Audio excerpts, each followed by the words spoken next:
Hello, I am Peter Okwocha. Welcome to Focus on Africa. Our top stories. The mayor of Johannesburg resigns over a race row in a blow to South Africa's main opposition party, the Democratic Alliance. Most of them say they do it all over again. We'll look at why African migrants are risking it all to reach Europe.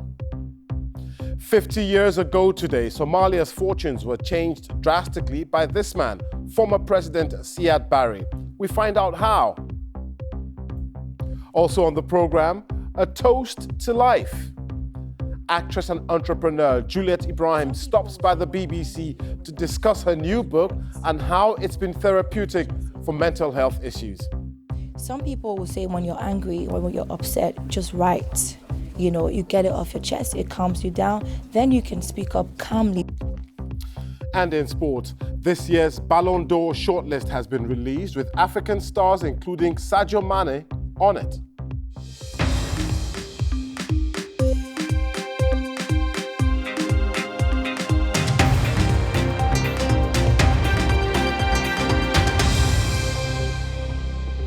Thanks for joining us here on Focus on Africa from BBC World News.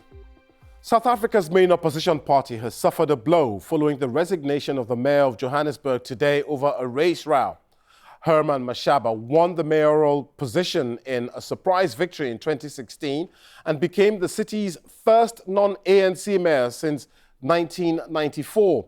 The former mayor was seen as a key ally of the party's first black leader, Mmusi Maimane. But the party's share of the vote dropped in the May general election after conservative whites abandoned the historically white party. And following the readmission of the party's former leader, Helen Zille, into the party's top hierarchy, despite outrage she caused with comments she made about colonialism, Herman Mashaba has now resigned from his position as the mayor of Johannesburg. Milton Nkosi sent us this report.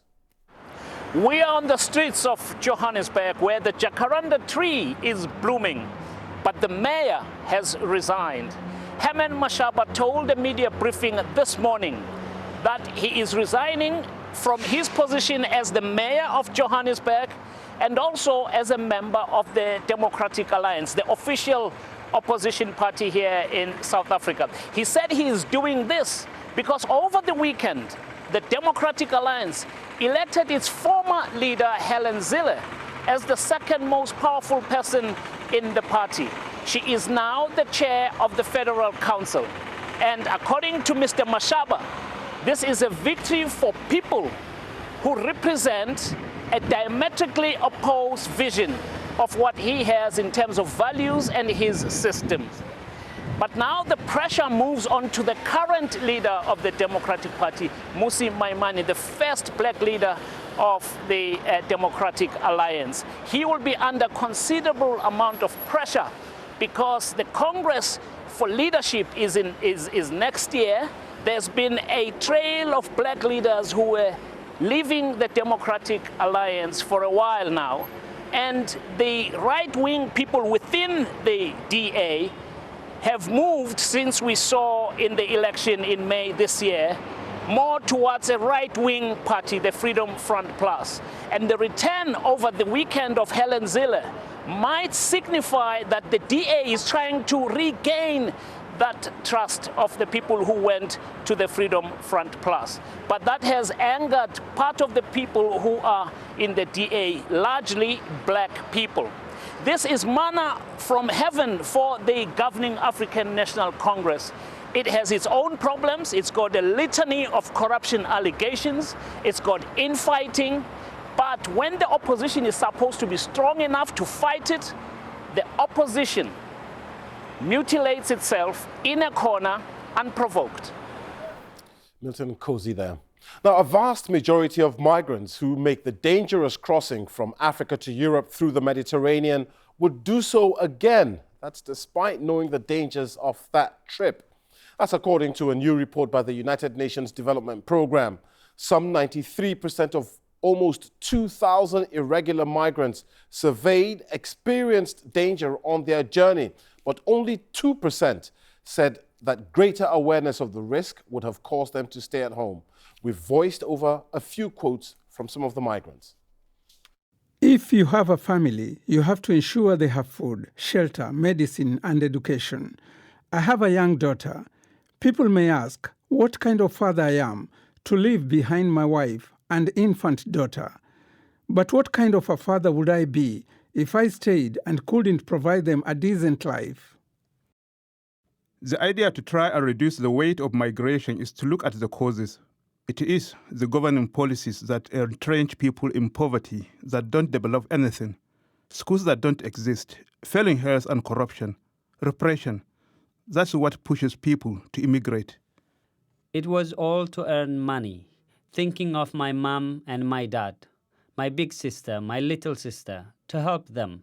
That was my pressure. That's why I chose Europe. Well, Mohamed Yahyi is a lead author of the report and joins us now from New York. Mohamed, are you surprised by the findings in your report? Certainly, there were some of the outcomes of the report that was a bit surprising on the data side. For example, how the power of dreams are an important factor. People are going, taking the risk, crossing the Sahara, crossing the Mediterranean, and very little seems to deter them in achieving the dreams and making sure that their ambitions are met.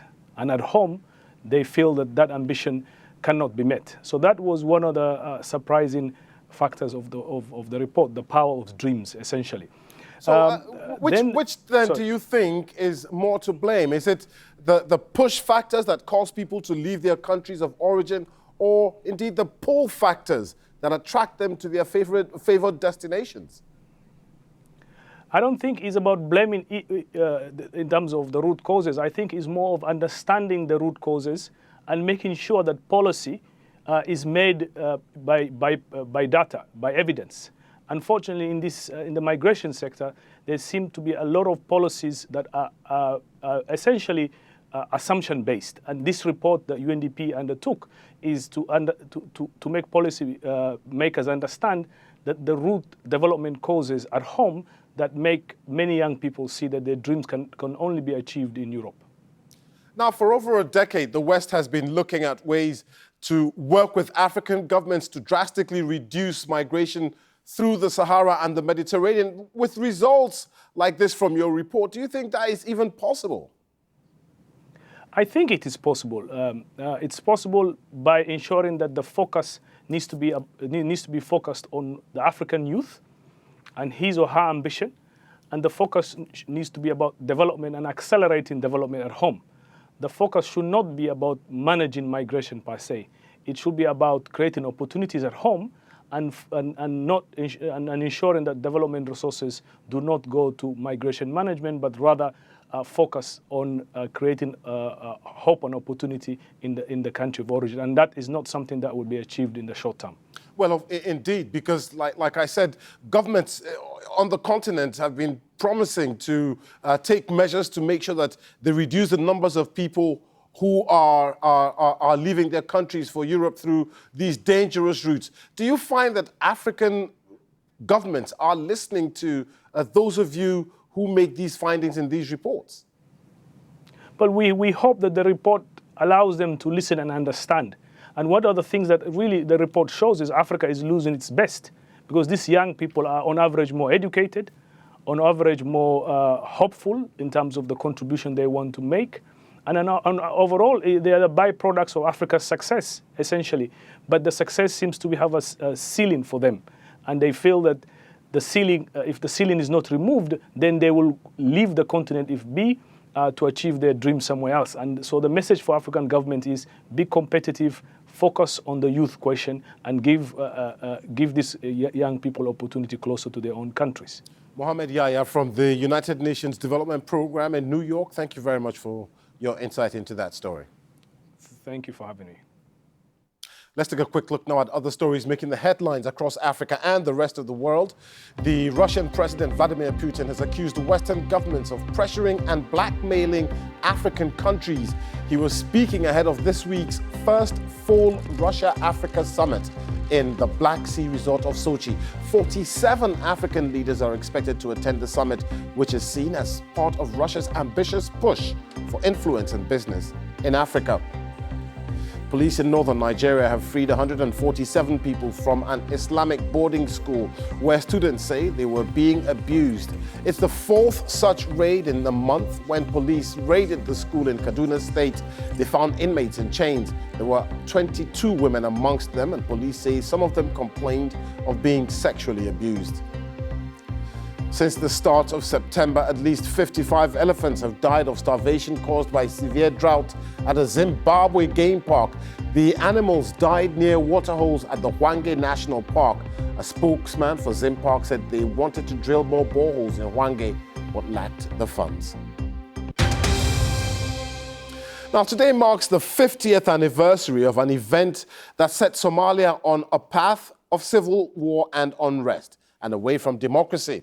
On the 21st of October in 1969, there was a bloodless coup which saw President Mohamed Siad Barre, then a major general in the army, rise to power. He replaced Somalia's former democratically elected President Abdirashid al-Shalmake, who just 5 days before had been shot dead by one of his bodyguards. There followed around 20 years of power struggles between clan warlords, resulting in civil war which claimed hundreds of thousands of lives before Barre was ousted in 1991. Well, since Barre's removal, Somalia has been in a state of instability that has lasted until this day. Well, joining me now is Mohamed Haji Ingris, a Somali historian and author of The Suicidal State of Somalia, The Rise and Fall of the Siad Barre Regime. Thank you very much for joining us, Mohamed. Now, in the first few months after he took over, he wanted to modernize the Somali society. He came up with a lot of great ideas, but this didn't last. What exactly happened to him? That's right. And I think the first few years, Barre was a bit popular in the beginning because he carried out a lot of infrastructural development assisted by the Soviet Union at the time. But his downfall started as soon as possible, within 1 year, because there was a power struggle within the military junta composing of 25 young officers. He was the oldest guy in the junta. So the power struggle was in contrast with what happened in other African countries like Nigeria, because they were replacing each other. If you look at Nigeria, if you look at Sudan and many other places. But Barre refused to share power within the military junta, and let alone the other aspiring officers who were out of the junta, who were trying to be part of this kind of power ladder within the Somali government. And some people will say that, his downfall, from that, very early promising start to, 20 years later, but his downfall started somewhere in the middle of that time, in the mid-70s, when he invaded the Ogaden region of Ethiopia. The Ogaden invasion was a turning point for the history of the post-colonial Somali society, and because Barre was trying to liberate a Somali region in Ethiopia. And he was taking instructions by the Soviet Union as well. But in the middle of the fighting, when the Somali army had almost crushed Ethiopian forces within the Somali region, Barre objected to the Soviet suggestions to stop where he was at that time, where the Somali army were trying to enter. And they were trying to plunge into the ancient city of Harar in the eastern Ethiopia. But when he refused the Ethiopian, the Russian suggestions and advices, which was necessary to sustain his rule, then they pulled back their own military and financial assistance. So and the United States were not coming forward with any aid. Now, for 3 years. Some people say that Siad Barre, that the present problems in Somalia can be traced as far back as Siad Barre. Is that fair to leave this legacy on his government? That's right. And the current conundrum in Somalia and the conflicts that has been blacked and torn apart in the Somali society and the Somali state, which caused to collapse at the later stage, can be directly related to Siad Barre's authoritarian and dictatorial regime, because Somali society is a society described by the anthropologists who study them, a pastoral democracy, what they call. Absolutely. So they abhor dictatorial rule. But Barre tried to rule the country at whatever the cost. And perhaps that's why nobody has been able to take full control of the country up until now. Mohamed Ingris, thank you very much for your time here on Focus in Africa. This is Focus on Africa from BBC World News. Still to come, Mimi with the sports. As South Africa now turn their attention to Wales in the Rugby World Cup semi-finals on Sunday.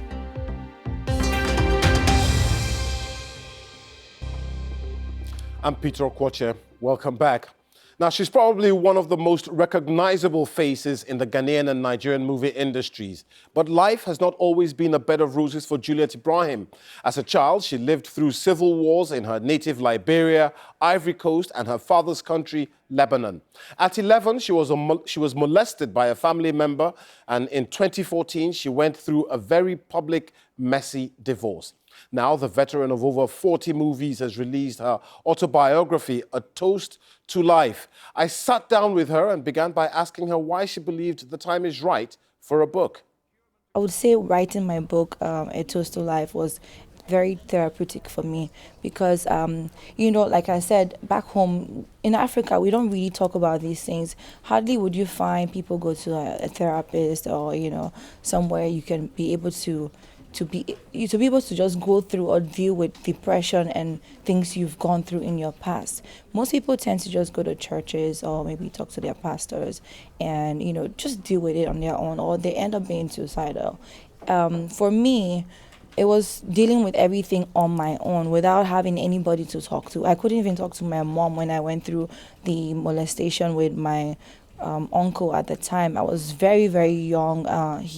He nearly raped me, but I managed to escape. And then it wasn't just him, it was also my cousins, my male cousins, who tried at several points in time. And it's happening to a lot of young people out there. People are not talking. So I just wanted to come out and just get it off my chest. Being a celebrity and being a woman in Africa, for instance, once you're divorced or you're a single mother, people just classify you to be, oh, she's not serious, or maybe usually it's your fault as the woman. It's never the man's fault. So when I had to go through the divorce, I never really spoke out because I was really down.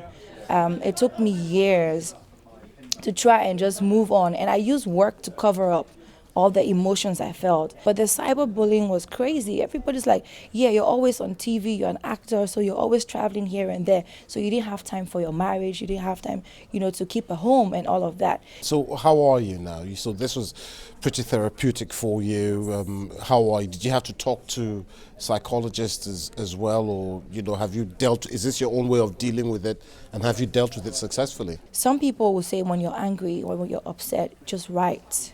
You get it off your chest, it calms you down, then you can speak up calmly because you've had to think about whatever it is. So I write a lot, I write screenplays and scripts. So it was my own way of just living in that world and just dealing with it. You work not only in Ghana, but in Nigeria as well. So Gollywood and Nollywood. Richard, is it challenging to cross over from Ghana into the Nigerian film industry? For me, it wasn't challenging because the positive side of my experiences being a refugee and going through civil wars was the fact that I learned how to adapt in different countries. So I grew up in Ivory Coast, Lebanon, Liberia, and Ghana. So I speak French, and I read and write French. And I was able to blend all the experiences and the cultures to be able to move into Nigeria easily. And just people think I'm a Nigerian actor. Juliet Ibrahim there. You're watching BBC Focus on Africa. It's now time for some sports. Mimi, take it away. Thank you very much, Peter. Now, the 30-man shortlist for the Ballon d'Or has been released, and the big African stars have made the 30-man shortlist. So far, it's Senegal's Sadio Mane and Gabon's Pierre-Emerick Aubameyang have made the cut. Both of them finished joint top scorers in the English Premier League last season. Mane won the Champions League back in May with Liverpool. Now, I suspect that as well, we'll be seeing Salah making that list a bit later when it finishes. Now, there's more Premier League action today. Sheffield United hosts Arsenal at home. A couple of African stars to look out for: Gabon's Pierre-Emerick Aubameyang and Ivory Coast's Nicolas Pepe up front for the Gunners. They will be looking to just their second away win of the season. Aubameyang has scored 4 of Arsenal's 5 away goals in the league this season. Now in rugby, where South Africa are still upbeat but are now turning their attention to the World Cup semi-finals after beating the host Japan on Sunday 26 points to 3. They will now face Wales this weekend to try and book a spot in the finals. South Africa's coach Rassie Erasmus is not underestimating the qualities that his opponents have.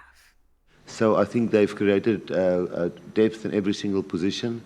And yeah, I think they've got good confidence, great team spirit, and we know how great the rugby culture is in Wales. So, no, a big challenge for us. And whenever I've coached for Munster against any Welsh team, it was never an easy game. So I'm not so sure if the individual knowledge about individuals would help me, but I think knowing the way the Welsh teams play might help me a little bit.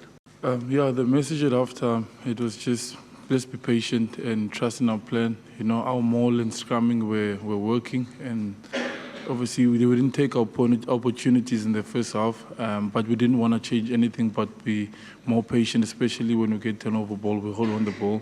And I think it did work on our side, the mauling. You know, we got a mauling try. It wasn't really a mauling try, but the mauling worked, and Faf got his try from there. And our scrum gave us penalties that got us 3 points. And yeah, that was the main message, and positive chat throughout the game. Now let's come back to football, where some more countries failed to qualify for the 2020 African Nations Championship, or CHAN, on Sunday after aggregate defeats in their qualifiers. Ghana, Senegal and Ivory Coast failed to qualify on Sunday. Nigeria on Saturday were also unable to secure a place. Ghana failed to overturn a 1-0 deficit against Burkina Faso, drawing the second leg goalless in Ouagadougou. These are the teams that have qualified for the tournament, which is for local-based players who have qualified for their countries. Cameroon are the hosts, so they automatically qualify for the competition. Morocco also seen as one of the favorites in the competition. And before I go, fresh from running an under 2-hour marathon in Vienna, Austria, Eliud Kipchoge has tweeted today his heartfelt gratitude to the president of Kenya, Uhuru Kenyatta, for giving him the highest award. The Elder of the Order of the Golden Heart is the second highest honor in the country's medals. That's it, Peter. Many thanks, Mimi. Now, they say a picture is worth 1,000 words, and that goes somewhere in explaining why emojis have proved so wildly popular on social media. But with so many races, creeds, and colors around the world, there aren't always enough of the digital doodles to satisfy everyone. Not so in Ivory Coast, though, where a 21-year-old called Opleru Grebe has created more than 350 downloadable emojis with West African cultural references. He's been speaking to the BBC.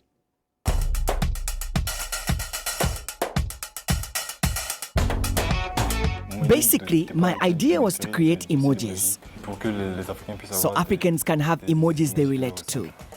My name is Opleru. I am 21 years old. I am the inventor of these African emojis.